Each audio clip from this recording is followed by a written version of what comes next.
All right, so we have the series of the night in which it's going to be Miami and Boston. As we've seen in that first game, Miami just pretty much handed it to Boston the whole game. You can definitely see that the speed is there, the athleticism is there, and as far as Boston's concerned, it's just like I figured. You go in at halftime 46-46. Granted, the referees had some horrible calls in which was somewhat questionable as to what was the motives behind some of these. I didn't get it. Again, I don't want to get into conspiracy theories, but it just reminds me of the Phoenix Suns 2005 series in which there were some very questionable calls, and then you find out Tim Donaghy was getting paid on the side. So not to say that, but again, it was just some strange calls. But truth be told, they went in at halftime 46-46. It's a tie game and completely got blown out in the second half. Now, in Boston's case, and I said this in my first video, they can't beat anybody shooting at 33% like they beat Philly, in which they struggled to do that. And when you look at the numbers, they had 11 points in the first quarter. 11. Who are you going to beat?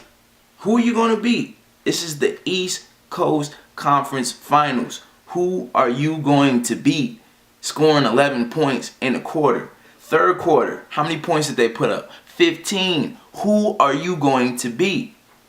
Fourth quarter, crunch time, we got to come back. How many points did they put up? 18 points. 18. You're not going to beat anybody. Yeah, you had a 35-point quarter in which you went off. Congratulations. But that's not going to cut it. It's all about consistency. We need you guys to put up more points, period. And that's just not happening. And I really don't feel like Boston has the firepower.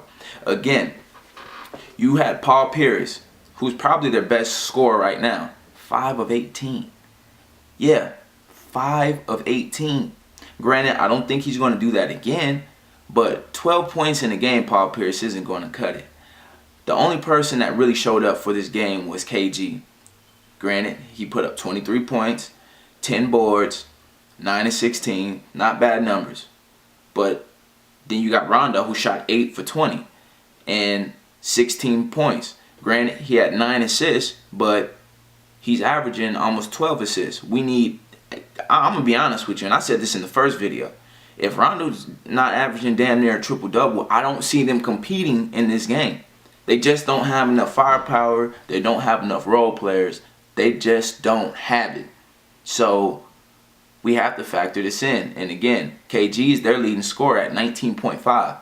19.5 points is not going to cut it for your leading scorer. Not against Miami, who is just a team that could turn it up in the instant.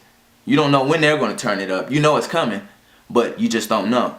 So whereas you look at Miami stats, and I said this in the last video, it's going to come down to their role players, because I really believe that Chris Bosh going out was the best thing that possibly happened to him this playoffs, for the simple fact that they're still trying to learn. It's only been 2 years. People forgetting that. It's been 2 years. But they're still learning how to play with these other role players. So now that Bosh has went out, you don't have 2 other guys sitting there watching each other, while you got 3 players trying to figure out what they're going to do with each other, one another. So this factor where you have Mike Miller, who only played 12 minutes. Dude shot 3 of 5, made 8 points real quick, had 3 rebounds. Again, that's what's going to make up the factor in the game in the end. Whereas you have Joel Anthony, 6 boards. You have Torioff, 5 boards, 4 points. I mean, it's going to come down to boards and points in the end. Who can score? Who can make it happen? Again, I said Haslem's going to have to be a factor, in which in this game he wasn't a factor. He had 2 boards and no points. But you had guys like Shane Battier who showed up 10 boards and 10 points. So, again, it's going to come down to the role players. And we all know at the end of the day, LeBron James is going to do what he does. The dude is averaging 29.3 points a game, 9.1 assists per game. I mean, come on. 5.3 boards a game. The dude's a monster. And unless he doesn't bring it, then they're in good hands. Period. D-Wade is a phenomenal player, but D-Wade's not getting high numbers in all of these categories, which lets you know that, I mean, LeBron James is a force to reckon with, point blank, period. I don't care if you like him or not. The dude is a force to reckon with. So, like I said in the first video, as long as D-Wade has at least 22, possibly to 28 points a game, they're going to win. Now, I don't know how that's going to match up possibly in the Spurs series. I don't want to give it to them too early, but I don't know how this is going to match up personally, but it should be interesting. Like I said, the core of the team lies in LeBron James. And on the flip side, Rondo is going to have to turn it up for Boston, period. Shooting 8 of 20 is not going to cut it.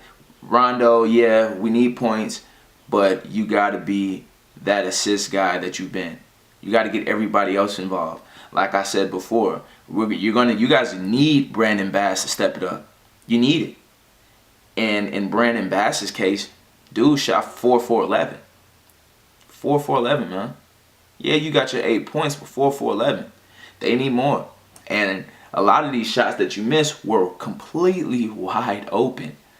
Some of these shots, it was just blowing my mind. Like, how were they even missing? How are they missing these shots?